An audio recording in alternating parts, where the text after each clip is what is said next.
habeenada kamida ayuu nabigu salaadi Aisha gurigeygu ku qornaa Aisha المؤمنين markaasay nabiga hoosta ka soo gashay wuxuu Aisha caawa meedayn buu ka yiri rabbiga aan caabuday caawa ma iska kaydayn markaasaan ka yiri beetina waan ku daayay iska cibaadayso marka abu nabigu istaagay labada aayadood sidoo ugu celcelinayay ayaa bilaal salaadi fajr bilaal waadimay in tu'adhibhum fa innahum ibaduka wa in taghfir lahum fa innaka antal azizul hakim rabbi innahunna adlalna kathiran minan nas faman tabi'ani fa innahu minni wa man 'asani fa innaka ghafurur rahim habeendan lilmada ka dhaadatay ilintiisa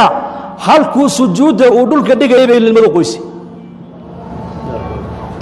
labada aayadoodna macnaheedu waad garanaysaa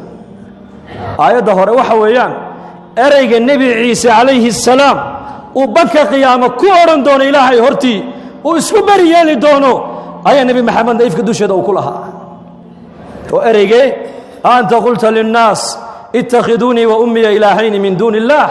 ya ciisa ibn maryam ayaa rabbil izza ku oran doona maalinka qiyaamaha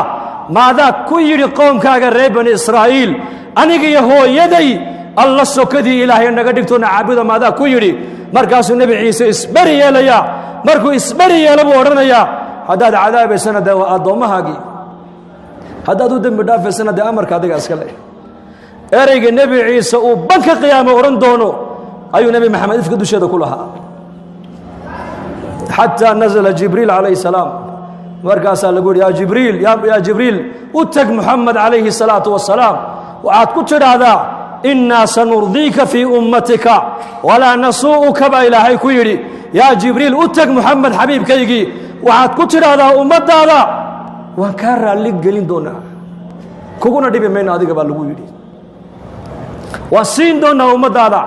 سيس أدرى لكو نقول دونت كوكونا دي بمين يك وحدي قدب كوكلي كيا لمن ما يك قبل لقولي مركب النبي يقول للمدينة تسكبي